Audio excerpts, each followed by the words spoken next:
18వ అధ్యాయం 10వ వచనం నుంచి చదువుకో. నిర్గమకాండం 18వ అధ్యాయం 10వ వచనం నుంచి చదువుకురా.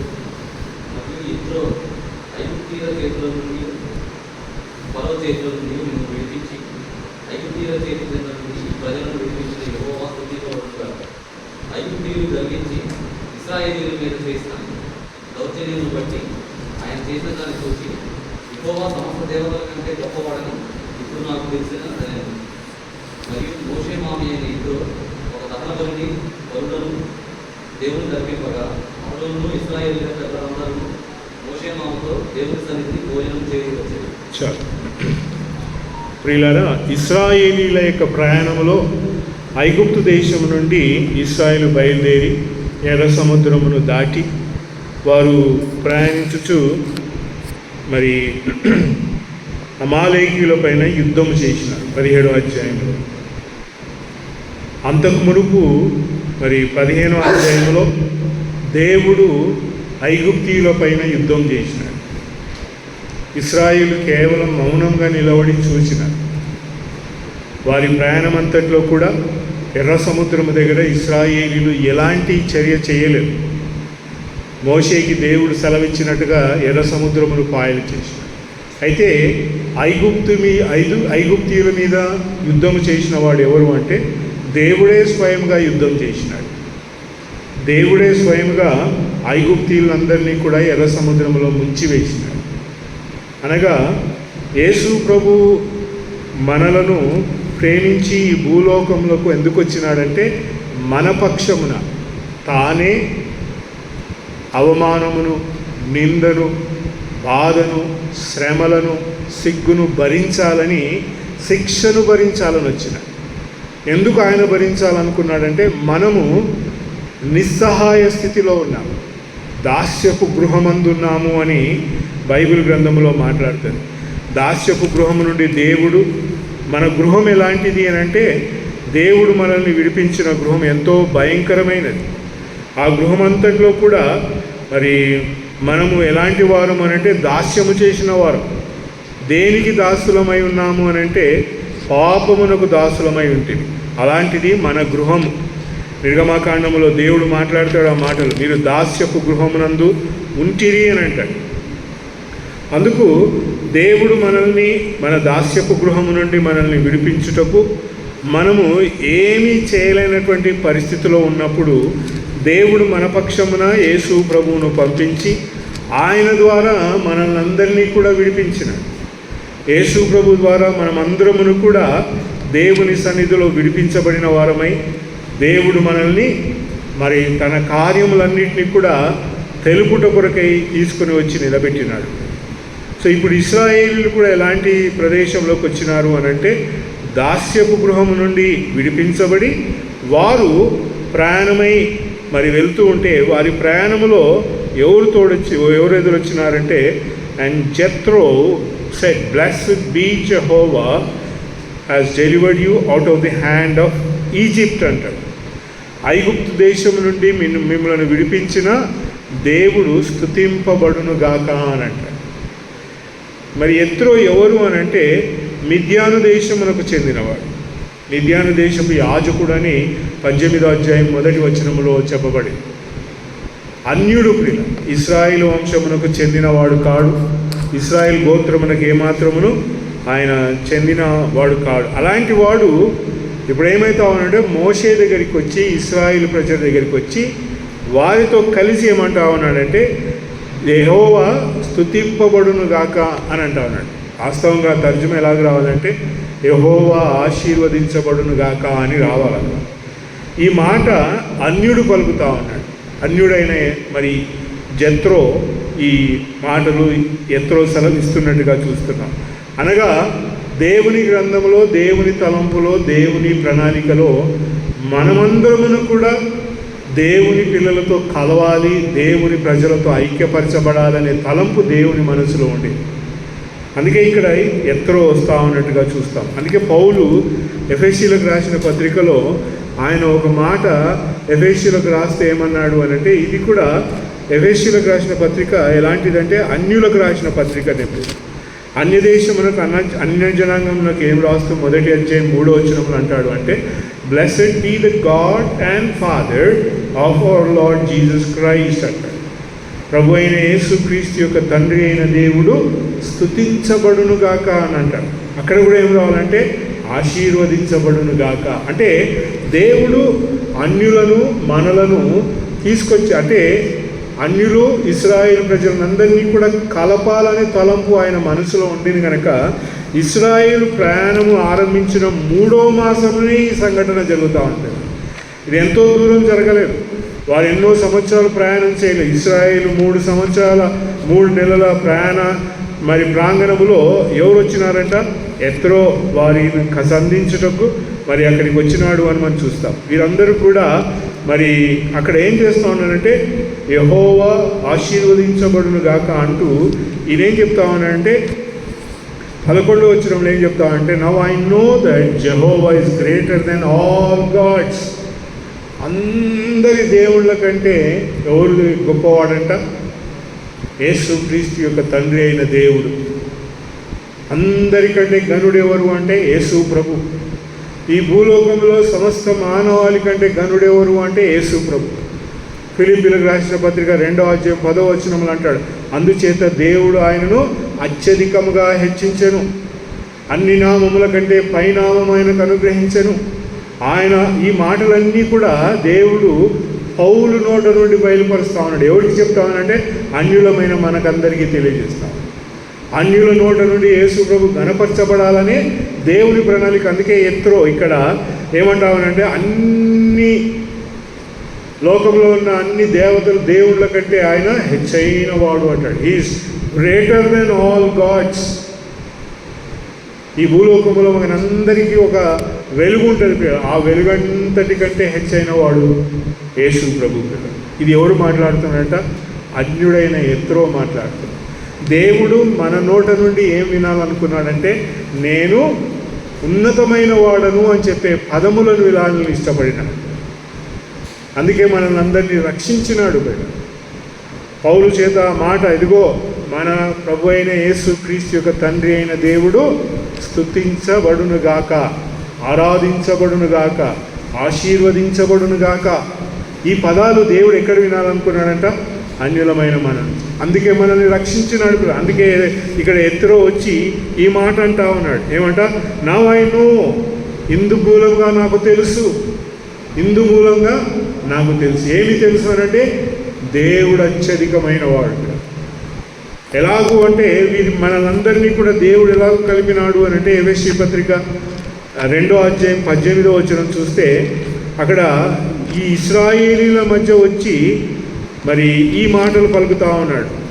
ఎత్రో ఇశ్రాయేల్ మధ్యలో వచ్చి ఏం చెప్తా ఉన్నాడంటే వారికి ఏం చెప్తా ఉన్నాడంటే మీ దేవుడు గొప్పవాడు అని అంటాడు. 2వ అధ్యాయం ఎఫెసీ పత్రిక 18వ వచనంలో అక్కడ మాట చదువన్న తెలుగులో చదువు. ఎఫెసీ పత్రిక 2వ అధ్యాయం 18. ఆయన ద్వారానే మనము ఉభయులము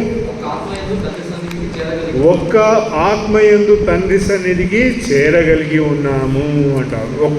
మన ఉభయులం. ఇక్కడ ఎత్తిలో ఏమంటా ఉన్నాడంటే ఇద్దరు కలిసినారు. అక్కడ అన్యుడు ఇశ్రాయేలీలు కలిసినారు.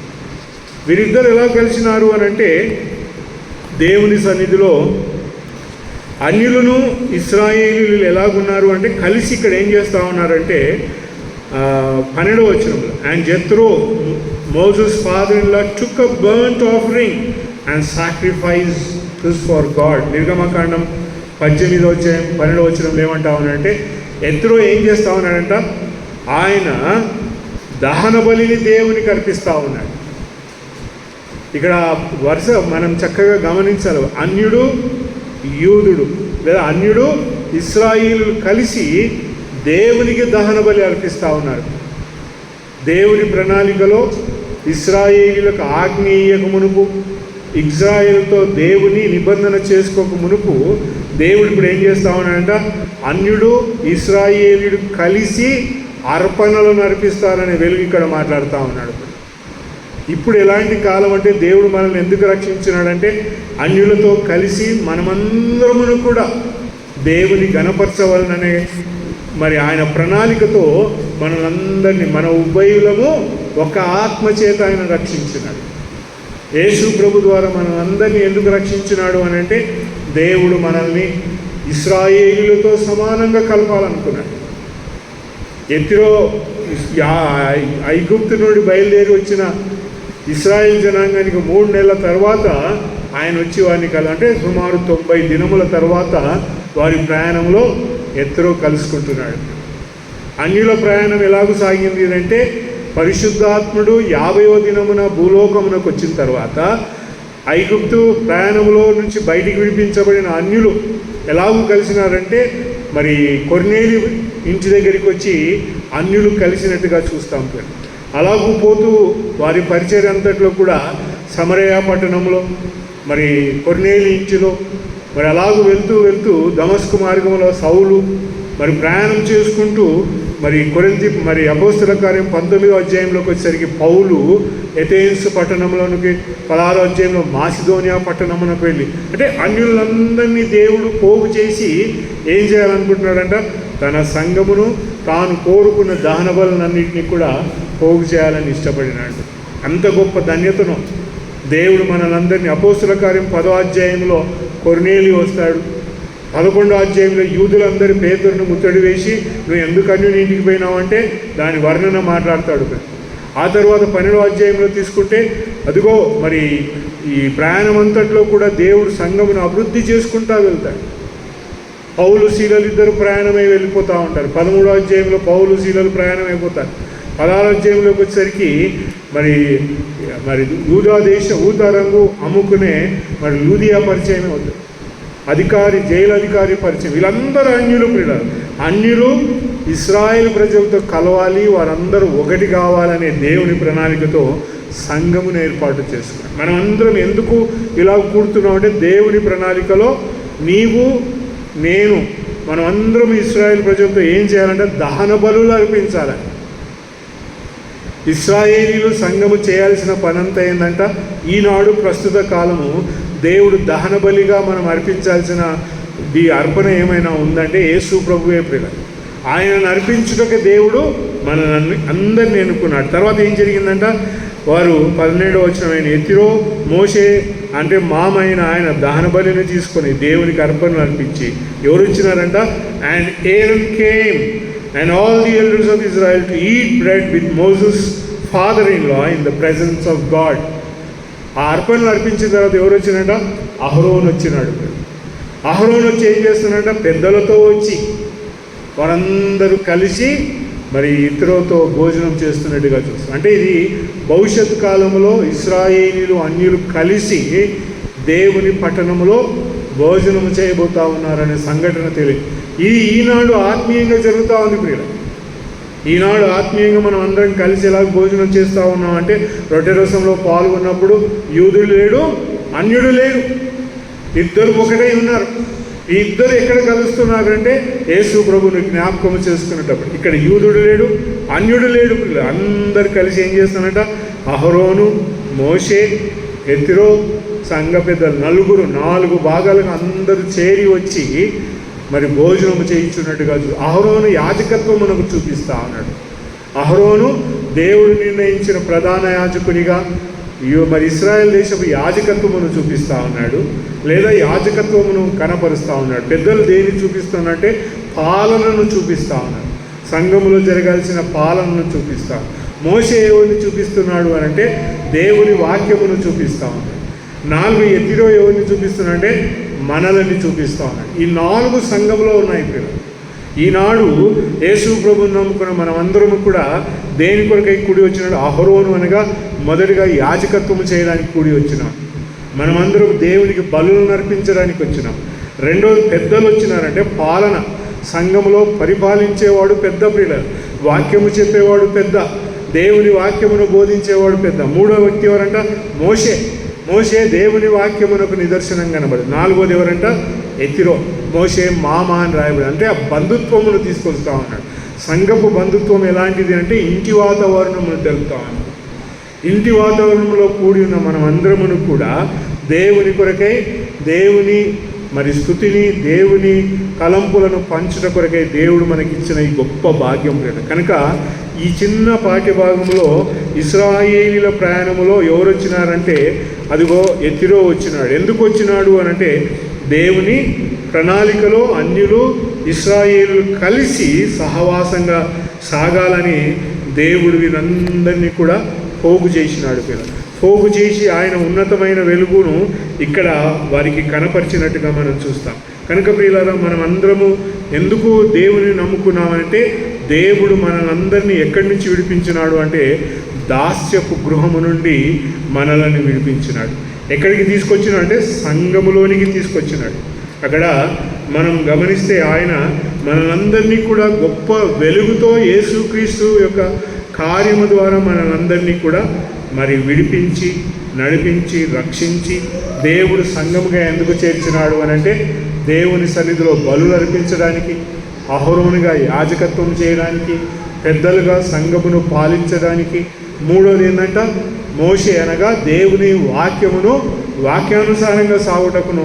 నాలుగోది ఏంటంట, అన్యులమైన మనమందరము దేవుని సన్నిధిలో ఆనందించు, in the presence of God, త్రిత్వమై ఏకమై ఉన్న దేవుని సన్నిధిలో మనం గణపరిచి ఆనందించుటకు దేవుడు ఈ భాగ్యం ఇచ్చినాడు. కనుక ప్రియులారా, మన భక్తి జీవితంలో దేవుడు మనల్ని ఎందుకు విడిపించినాడంటే, మనమందరమును దాస్యపు గృహము నుండి బయటికి వచ్చి దేవుని స్తుతించి, దేవుని గణపరిచి సంఘంగా కూడుటకే దేవుడు మనల్ని తీసుకొచ్చినాడు. కనుక మనం హెచ్చరించబడి, దేవుడు ఇశ్రాయేలీలతో కలిపినాడు. మనల్ని వదిలిపెట్టలేదు. మనం వేరు కాదు. మనము దేవునికి మరి వ్యతిరేకమైన వారమైనా కూడా యేసుక్రీస్తు ప్రభు ద్వారా దేవుడు మనల్ని సమీపస్తులుగా చేసుకున్నాడు.